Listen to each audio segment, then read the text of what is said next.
Bab 3. 1 minggu kemudian, Mang Udin menyalakan mobil, siap mengantarkan Alia berbelanja bulanan di rumah Wilia.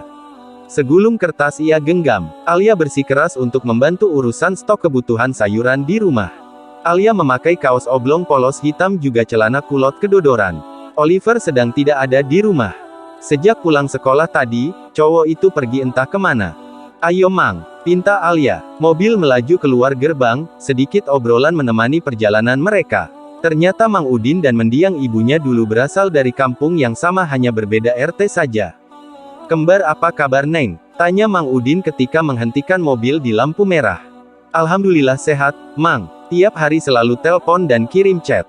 Jawab Alia dari jok belakang. Iya atuh, selalu kasih kabar biar gak saling khawatir. Kata Mang Udin lagi diangguki oleh Alia.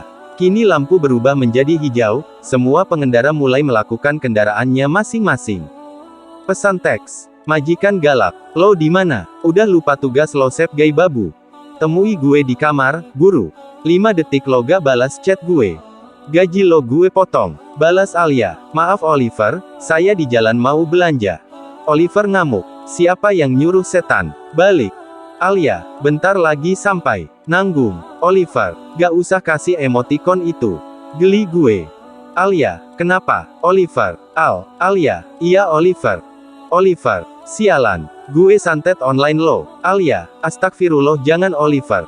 Alia memegangi perutnya yang kram akibat menahan tawa. Pasti sekarang Oliver mencak-mencak tidak jelas di kamar. Kapan lagi bisa jahil dengan majikan super duper galak itu? Bintang 1. Tidak ramah sekali majikan Alia. Keke Alia, tanpa sadar mobil yang ia tumpangi sudah berada di parkiran. Udah sampai Neng, nanti kalau belanjanya udah selesai panggil Mamang di sini. Tuturnya membuat Alia mematikan ponselnya. Baik, jawab Alia. Mulai memasukkan barang belanjaan ke dalam troli belanja. Ia masih sangat awam dan sedikit kebingungan. Melihat orang-orang semua santai, tidak seperti dirinya yang celingukan dan gugup. Saya bisa melakukannya. Ayo semangat Alia. Asteris. Oliver menyambar jaket di pinggiran sofa, langkahnya sangat lebar dan meraih kenop pintu kamar. Di saat bersamaan ia bertemu dengan salah satu pembantu di rumahnya. Siapa yang suruh Alia belanja? Hah? Tanya Oliver tanpa basa-basi dengan nada kesal. Anu, jawab. Anu, ambigu lo. Tukas Oliver membuat pembantu itu gugup. Dia yang minta sendiri dan buat pergi belanja, jawab salah satu pembantu. Oliver terkekeh geli mendengarnya lalu memasang raut wajah sangar. Lo pikir gue bodoh dan langsung percaya? Gaji lo dan antek-antek lo gue potong 100% bulan ini. Sontak sang pembantu berusia 45 tahun itu menggeleng ribut dan bersimpuh minta ampun. Jika dipotong abis, maka dengan apa mereka mengirimi keluarga di kampung jika bukan uang gaji? Jangan dipotong. Oliver menjauhkan dirinya. Ini peringatan pertama dan terakhir. Berani suruh-suruh Alia gaji kalian taruhannya. Ngerti? Gertak Oliver. Ngerti Den. Sekali lagi saya minta maaf dan tolong jangan potong gaji saya. Mohon salah satu pembantu. Enak aja, keputusan gue udah bulet. Pokoknya potong gaji. Mampus lo, tukas Oliver. Oliver mengeram kesal dengan seluruh pembantu di rumahnya. Kenapa harus Alia yang disuruh? Untungnya dia hafal di mana biasanya keluarganya langganan berbelanja bulanan. Melajukan motor dengan kecepatan tinggi, sangat ugal-ugalan hingga mengundang umpatan kasar para pengendara lain. Oliver sudah seperti sosok kesetanan dan seperti tengah mendapatkan kabar kecelakaan lalu korbannya meregang nyawa di UGD. Mata elangnya tidak kedip sekalipun menatap deretan mobil. Ia melihat tiap plat nomornya. Setelah yakin memastikan bahwa mobil yang terparkir paling ujung milik kedua orang tuanya, Oliver langsung mematikan mesin motor dan meninggalkan motornya di parkiran khusus, kendaraan roda 2. Tubuh tinggi proporsional membuatnya mudah menemukan Alia. Tepat di kasir banyak yang mengantri panjang. Cepetan dong, kami udah kesemutan ini nungguin kamu. Protes ibu-ibu di belakang Alia. Sedangkan, gadis itu tengah menghitung uang dengan tangan bergetar. Naas, kartu kredit yang dipasrahkan oleh Bi Ina sebelum pergi tiba-tiba saja hilang. Seketika menjadi cemas sampai dompet yang dipegang jatuh ke lantai, masih dengan tangan bergetar Alia berjongkok untuk mengambilnya. Saat sudah berdiri tegak kepalanya terbentur lengan seseorang yang berdiri di sampingnya. Ia hendak melayangkan protes tetapi nyalinya menciut, melihat siapa yang tengah menatapnya tajam lebih dulu. Ini mas, terima kasih. Suara kasir membuat atensi Alia menatap struk pembayaran di atas meja. Ambil, pin Oliver. Alia mengangguk kaku dan tersenyum tipis ke arah kasir. Pacarnya ganteng banget mbak, tutor dong. Goda mbak-mbak kasir tersenyum ke arah Alia. Hahaha, sungguh Alia hanya bisa tertawa garing. Itu majikan saya, mbak, jawab Alia membuat sang kasir melongo lebar dan di saat itulah Alia pamit.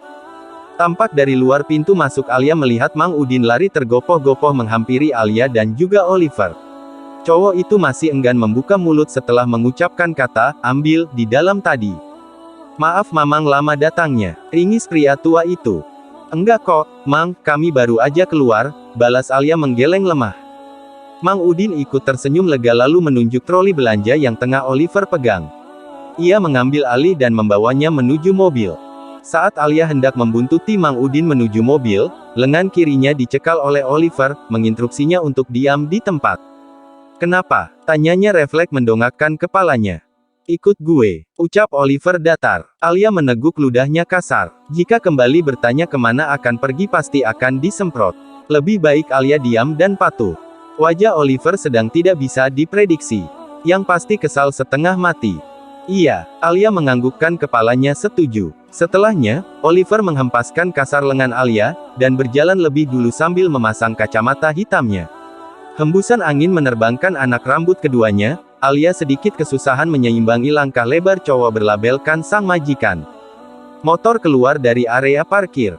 Alia menatap jam di ponselnya sudah jam 4 sore. Lumayan lama juga ia berada di sana, itu semua kendala ketika berada di kasir. Bahkan telapak tangannya masih terasa dingin. Mau kemana? Entahlah Alia tidak tahu. Oliver mengendarai motornya dengan kecepatan sedang. Lebih santai dan sesekali cowok itu bersiul. Sebuah pemandangan indah dengan suara orang-orang bahagia bermain pasir pantai. Alia mengerutkan keningnya ketika Oliver membelokkan motornya dan berhenti di area pantai. Turun, pinta Oliver. Alia menunggu Oliver sedang merapikan anak rambutnya sendiri lalu menatapnya tanpa sepatah kata keluar dari bibirnya.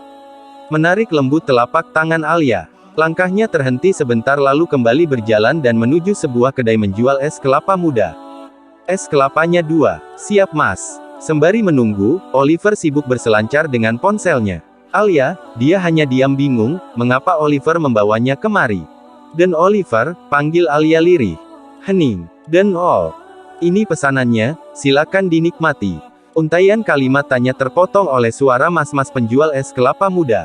Ia menyodorkan 2 nampan dan meletakkan kelapa muda hijau di meja. Terima kasih mas, ucap Alia dibalas anggukan mantap dari sang penjual. Oliver mematikan ponselnya dan menaruh kembali ke dalam saku celana. Meraih sedotan dan menyeruput es kelapa muda itu. Alia masih ragu untuk ikut meminum, sebab Oliver tidak bilang jika satunya untuk dirinya. Gak doyan? Tanya Oliver menaikkan alisnya sebelah. Saya, doyan, kok, banget malah, hehe, cengenges Alia menampilkan deretan giginya. Kenapa gak diminum? Tanya Oliver lagi. Wajahnya kelewat datar sekali. Hah? Oh maksudnya ini buat saya, gitu? Tanya Alia. Wajah polos, mata bulat yang indah ikut melebar ingin sekali Oliver telan bulat-bulat. Gak, itu buat Mang Udin, jawab Oliver. Oh kirain buat saya, ya udah dibungkus aja, pinta Alia. Buat Lola on, minum. Geram Oliver menatap maut ke arah Alia. Oh buat saya, kamu tidak bilang sih, atau sekadar menawarkan. Tiba-tiba pesan aja, tanya Alia. Bacot, tukas Oliver melengos menatap bibir pantai. Rasa-rasanya akan lebih baik menatap ke arah matahari yang hampir tenggelam di kaki langit ketimbang berbicara dengan cewek yang kecepatan cara berpikirnya mirip siput berjalan. Wah, terima kasih Oliver. Kamu baik sekali, ini gratis, kan? Gerakan kepala menoleh lambat dengan senyum maut menginstruksi agar Alia cukup meminum es kelapa itu tanpa banyak bicara apalagi bertanya. Hehe, iya jangan marah, terima kasih es kepalanya kelapanya. Woi, ada karung goni gak? Gue minta 1. Mau lempar nih cewek ke laut lepas. Ingin sekali Oliver berteriak saat itu juga. Asteris. Alia terus memandangi bibir pantai, tak jauh dari mereka ada 2 bocah sedang asik bermain pasir. Membangun sebuah istana pasir di sana. Inner child Alia meronta-ronta ingin ikut bergabung. Cowok di sampingnya sibuk bermain ponsel. Lalu sejenak melirik ke arah Alia. Menatap tepat binar netra dan ikut memandang ke arah yang sama, ia menghela napas panjang. Mengeluarkan uang berwarna biru dan membayar 2 es kelapa muda tadi. Ini kembalinya Mas. Oliver hanya mengangguk menanggapi dan memasukkan uang recehan ke dalam saku kemejanya. Kemudian meraih telapak tangan Alia dan menggenggamnya erat. Cewek itu menoleh dan menatap penuh tanya. Lo mau main pasir bareng mereka, kan? Tebak Oliver sambil memajukan dagu mengarah pada bocah di sana. Kedua kelopak mata Alia melebar sempurna. Iya, jawabnya antusias. Ya udah, ayo, ajaknya kembali dan kali ini otak Alia bekerja 2 kali lebih cepat. Ia ikut berdiri dan mengangguk mantap. Lalu memimpin jalan dan membiarkan Oliver kewalahan mengikuti langkah riangnya. Halo anak-anak, kakak boleh bergabung gak? Mereka menoleh dan mendongakkan kepalanya. Alia melambaikan tangan sambil tersenyum manis sampai-sampai matanya ikut tersenyum. Wah, ada kakak cantik dan tampan. Tentu saja boleh, sini kak.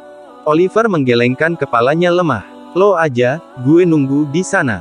Menunjuk bebatuan di bawah pohon dan di sampingnya ada sebuah ayunan. Oke, sana pergi. Usir Alia. Oliver menatap sini selalu berjalan menjauh.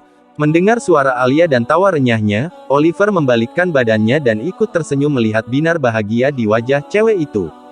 Sesekali nyenengin babu. Asteris. Sekembalinya dari pantai jam 6 sore, Alia pergi ke kamarnya untuk bersih-bersih badan. Sontak semua mendekati Alia untuk melaporkan apa yang sudah Oliver katakan siang tadi. Maafkan saya janji akan membujuk dan Oliver untuk membatalkan aksi potong gaji, kata Alia dan semua bernapas lega. Semoga usahanya tidak sia-sia. Nyonya dan Tuan Hiro tidak pulang. Katanya langsung pergi ke Australia buat urus bisnis di sana. Katanya juga bakalan lama karena kacau banget. Alia ikut mendengarkan, itu berarti. Gak, Alia belum siap.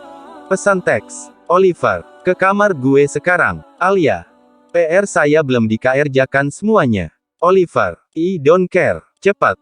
10 menit kemudian, Alia mengetuk pintu kamar Oliver. Rupanya tidak dikunci dan Alia nyelonong masuk. Kemana dia? Ucap Alia celingukan mencari sosok Oliver. Ekem, suara dehem seseorang dari belakang spontan membuat Alia terkejut. Oliver berdiri di sana sambil menatap tanpa minat. Mana buku PR lo? Tanyanya tiba-tiba melihat Alia datang dengan tangan kosong. Di kamar, jawab Alia polos. Ambil dan kerjain di sini. Tita Oliver. Kenapa gak bilang? Kan, jadinya saya gak bola-balik, kesal Alia. Mau protes? Tanya Oliver. Enggak, dumel aja, jawab Alia. Alia keluar dari kamar Oliver. Sebentar lagi waktunya makan malam. Sembari kembali ke atas dengan membawa setumpuk buku, Alia menghampiri Oliver yang sedang duduk di sofa dengan posisi satu kaki menumpang pada kaki satunya. Bentar lagi waktunya makan malam, kamu gak makan? Tanya Alia. Sebenarnya ia masih sedikit kaku memanggil Oliver tanpa embel-embel dan langsung saya kamu. Bilangin ke mereka suruh bawa makan malam ke kamar gue. Jawab Oliver tanpa mengalihkan pandangannya dari layar ponsel. Kenapa gak di bawah aja? Tanya Alia. Oliver melirik sekilas. Males. Mama papa juga gak ada. Buat apa? Alia menekan bibirnya. Ia tidak bertanya lebih banyak lagi. 3 kali bola-balik naik turun tangga, pembantu langsung membuatkan makan malam dan menaruhnya di atas nampan. Kamu saja yang bawa. Ya sudah saya tunggu. Alia mengetukkan dagunya sambil menunggu mereka menyiapkan. Banyak sekali, pikir Alia, apakah Oliver sedang kelaparan? Ia kembali dengan napas ngos-ngosan. Oliver menatap tanpa minat. Alia membawa nampan dan meletakkan di atas meja sofa. Silakan dimakan. Duduk. Temenin gue makan, Tita Oliver. Tidak membantah, Alia duduk di berhadapan dengan Oliver. Rupanya porsi makan sebanyak ini untuk dirinya juga. Makan, Tita Oliver. Iya, Oliver, jawab Alia. Jika Oliver tampak biasa saja dan menikmati makan malamnya, berbeda dengan Alia. Ia sangat canggung dan rasanya untuk menyendok nasi tidak bisa. Ini terlalu intim berada di ruangan besar dan hanya berdua saja. Discomfort. Sekitar pukul 9:15 PR berhasil Alia rampungkan. Meliuk-liukkan tubuhnya karena merasa pegal beberapa kali tulangnya berbunyi. Tidak peduli kamar ber-AC, cuaca di luar tengah hujan lebat. Oliver tetap bertelanjang dada, menampilkan perut kotak-kotak mirip petak sawah di depan mata Alia. Majikan gendeng, maki Alia dalam batin. Di kasur yang luas itu muat untuk 5 orang, Oliver menepuk sisi kasur di sebelahnya yang kosong belum berpenghuni. Meminta Alia untuk datang dan tidur di sebelahnya. Seram. Nurut atau gaji lo gue potong atau gue pecat dan usir malam ini juga. Ancam Oliver tersenyum setan. Tidak pernah sekalipun Oliver menunjukkan sisi menyeramkan dari dirinya, biasanya, galak dan bermulut pedas. Oh iya, jangan potong gaji mereka. Itu semua kesalahan dan kecerobohan saya sendiri, Oliver, Alia sambil memohon. Gak bisa, tegas Oliver. Oliver saya mohon. Kalau mau potong, potong saja gaji saya, pinta Alia. Lelah berdebat akhirnya Oliver menyetujuinya dengan syarat untuk tidak mengulanginya lagi. Jika kartu kredit itu bukan Oliver yang menemukan dan menyusul Alia, sudah dipastikan gadis itu dimaki habis-habisan oleh ibu-ibu yang tidak sabaran mengantri. Perbukuan sudah rapi tersusun di atas meja. Alia meremas jemarinya gelisah. Maju atau mundur? DOARR. IDUUU. Petik 2. Alia berlari cepat dan langsung loncat di atas kasur Oliver begitu mendengar suara guntur yang sangat keras sekali. Menekuk lututnya dengan perasaan takut nyaris mengeluarkan suara tangisan. Oliver berganti posisi tidur menjadi duduk. Menarik lembut pundak Alia dan membawanya bersandar pada dada bidang miliknya. Lo aman sama gue? Takut, cicit Alia. Tubuhnya bergetar hebat, gadis ini tidak sedang berbohong. Set, gak apa-apa. Suara lembut menenangkan itu Alia dengar. Tidak lagi suara bernada tinggi atau kalimat pedas. Masih takut? Tanya Oliver sambil mengelus surai hitam milik Alia. Dalam dekapan Alia menggeleng samar. Dikit, sahutnya. Gue ngantuk, kata Oliver mengurai pelukan. Alia mendongak. Walau dalam posisi duduk, Oliver tetap terlihat tinggi darinya. Saya gimana? Tanyanya bingung. Oliver mengendikkan bahu. Terserah. Mau ikut tidur atau melek terus sampai pagi? Saya mau tidur juga, tapi di mana? Alia celingukan, di sofa tidak nyaman, masa mau di karpet, sih? Gue lagi berbaik hati, ucap Oliver seraya menepuk sisi kasur tepat di belakang Alia. Tidak mau repot-repot menunggu jawaban Alia. Oliver lebih dulu merebahkan tubuhnya dan mulai memejamkan matanya rapat. Tungguin. Alia tidak punya pilihan lain selain ikut tidur di samping Oliver. Mereka tidur saling memunggungi. Alia masih terjaga karena suara guntur walau tidak sekencang tadi masih terdengar di atas langit. Alia refleks menatap ke arah pinggang, sebuah lengan kokoh memeluknya erat. Lalu terdengar suara dengkuran halus di leher menimbulkan rasa geli. Alia mencoba untuk melepaskannya tetapi tidak bisa. Oliver justru semakin mengeratkan pelukannya. Oliver, kenapa kamu peluk saya? Cicit Alia pelan. Sengaja. Haha.